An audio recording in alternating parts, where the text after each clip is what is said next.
Je suis né à Dakar, mais j'ai grandi à Gorée, puisque bon, c'est à Dakar où il y avait les hôpitaux. Sinon, j'ai vécu toute ma tendre enfance à Gorée. Voilà. Donc, cette île assez particulière où ont vécu aussi non seulement mes parents, mais j'avais aussi euh, ma grand-mère maternelle, mon grand-père maternel, et bon, une ribambelle de cousins, etc. Parce que nous formons une grande famille. Voilà. Ma mère avait à peu près 9 frères et sœurs. Ah, super. Voilà. Donc, j'ai plein de cousins. D'accord. Alors, c'est compliqué et simple en même temps. Bon, à Gorée, dans l'île, on était une bande de copains, de jeunes comme ça. Bon, on allait à l'école, hein, particulièrement au lycée, mais on touchait à tout. Voilà, donc on a touché à pratiquement toutes les disciplines, avec plus ou moins de bonheur, etc. Et puis bon, moi j'ai eu la chance, voilà, de percer un peu, etc. Et ça a fait que bon, j'ai fait pratiquement enfin, l'essentiel des disciplines collectives. D'accord. L'année où on a gagné la Coupe du Sénégal était une année de triomphe, hein. Je pense que bon, ça a eu des répercussions très positives dans le euh, dans l'identité du club, parce que c'est un club qui a aussi gagné beaucoup de trophées avant que nous arrivions, notre génération. Et je pense même d'ailleurs qu'on en a gagné beaucoup moins que nos anciens. C'était une belle victoire donc, contre la Jeanne d'Arc qui nous avait battu 2 fois en championnat, à l'aller et au retour, etc. Je parle donc de la Coupe du Sénégal.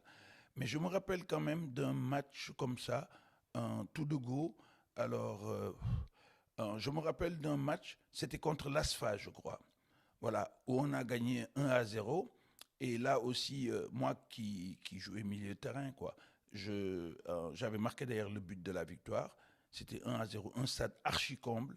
Alors, c'était l'ASFA des Pacheco, des Yamagor. Voilà, je me rappelle comme ça de ces noms. Il y avait, je crois, Koulibaly. Voilà, un avant-centre robuste, bien assis, voilà, bien assis au sol, etc. On avait gagné 1-0. Et à la sortie du match, il y avait l'équipe de France corporative, à l'époque ça existait, qui était venue donc assister au match, parce qu'ils étaient venus, eux, disputer aussi des rencontres internationales comme ça, etc.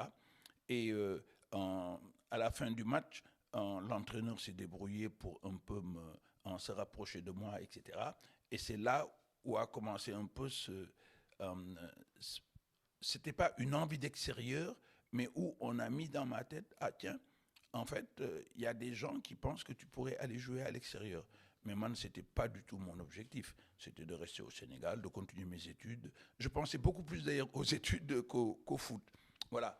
Et après, le hasard a fait que je sois arrivé en France et j'ai retrouvé certains d'entre eux, notamment Daniel Rodiguero, qui était donc un international français, avançant de l'équipe de France, avec lequel j'ai eu de très bons rapports, qui était devenu entraîneur entre-temps, et bon, qui a voulu que je joue d'ailleurs dans son club. Là, les années où vous avez passé à l'US Gorée, euh, il y a un joueur qui s'appelle, un de vos anciens, qui s'appelle Mohamed Diop. C'est qui Mohamed Diop? Entre Mohamed Diop et Lamine Gom. Alors, Mohamed, c'était un coéquipier. Bon, à l'époque, hein, moi, on me considérait un peu plus comme le joueur technique. Et Mohamed Diop, on l'appelait d'ailleurs celui qui avait plusieurs poumons, quoi. Parce qu'il n'arrêtait pas, quoi. Il faisait des sprints, des allers-retours, etc. Il avait des capacités physiques incroyables. Et donc, effectivement, on partageait le milieu de terrain de Gorée. Et parce qu'à l'époque, on jouait en 4-2-4.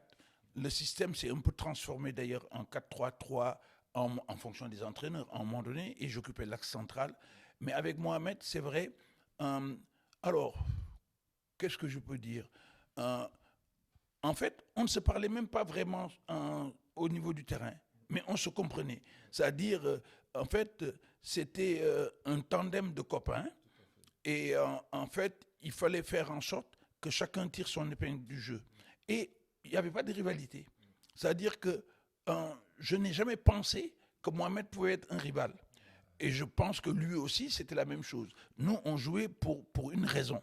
C'était faire plaisir aux supporters et amener le club le plus loin possible. Voilà. Mais c'était un bon gars. Alors, J'ai eu plusieurs entraîneurs à qui je rends d'ailleurs hommage. Bon, parce que j'ai commencé par les plus anciens, c'est-à-dire notamment tonton Khar Sidibé, paix à son âme, tonton Abiba, paix à son âme. Ça, ce sont des entraîneurs qui ont marqué aussi l'équipe par leur prestation, leur présence, parce que c'était de remarquables joueurs. Par exemple, Badou Camara, il est de la famille. Donc, il était plus intransigeant à mon égard, ce que je lui reprochais de temps en temps, que les autres. Bon, mais c'est pas grave. Il y a un entraîneur avec lequel il y a eu une sorte de... parce qu'à l'époque, d'ailleurs, j'étais capitaine. Il y a eu une sorte de sentiment comme ça, très diffus, qu'on touche à peine du doigt d'ailleurs, mais qui était réel. On se regardait, on se comprenait. C'était Koya, Madi Koyate.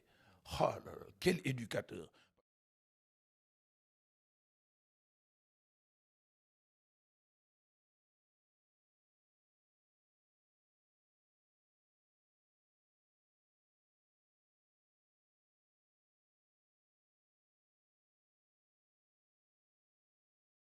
Voilà. Mohamed Diop est un footballeur qui jouait au quartier de Wagouniaï, qui était encadré par Vieux Hassan Diop, le frère de Fomedoun Diop, qui était de Gorée. Et c'est à travers lui que j'ai rejoint l'US Gorée par l'intermédiaire de Malik Ndao.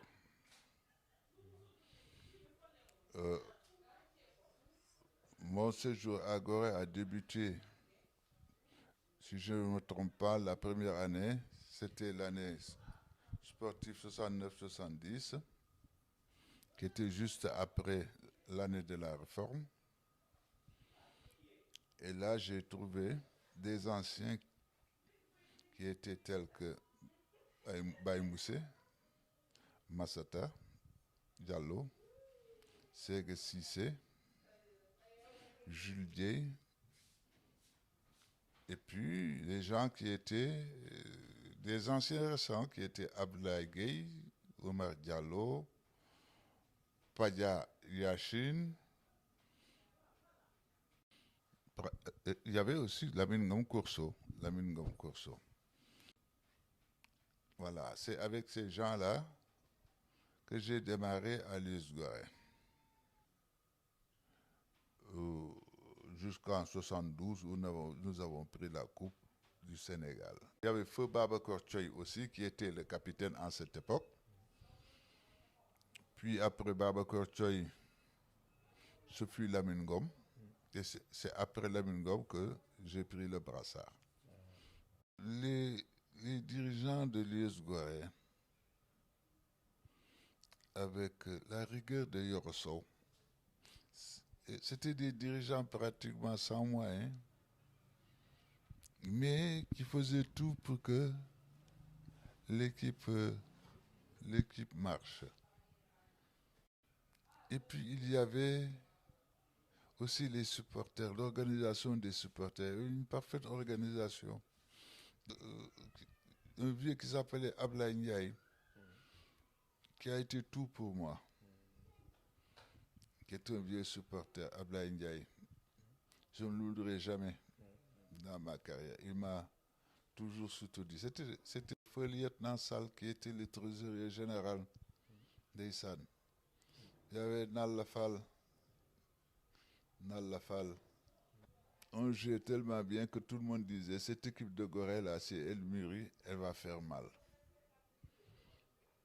Je pense qu'on a mûri en l'espace de 2 ans ou 3 ans. Et c'est là où on a rencontré la GIA en finale de la Coupe du Sénégal.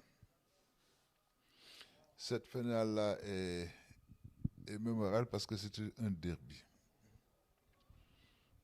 Et la GIA nous a menés dès les premières minutes sur un but de Alindiaï Cheval Fou sur un centre, je pense, de Mamadou Diop. Fou Mamadou Diop. Jusque vers la fin, je pense, si mes souvenirs sont exacts, sur un centre de Lemundoy. rabattu par la tête par notre arrière droit à l'époque qui était, ou gauche, qui était Amar. Il s'appelait Amar. C'est là où Lamine a égalisé. Et par la suite, on allait vers les prolongations. C'est là où il y a eu la passe lumineuse de Lamine Gom à Ablaye Gueye, qui a marqué le deuxième but. Et c'était la surprise totale parce que pratiquement beaucoup de gens dans le stade ne s'attendaient pas à une victoire de Gorée parce qu'à l'époque, la GIA était une équipe terrible.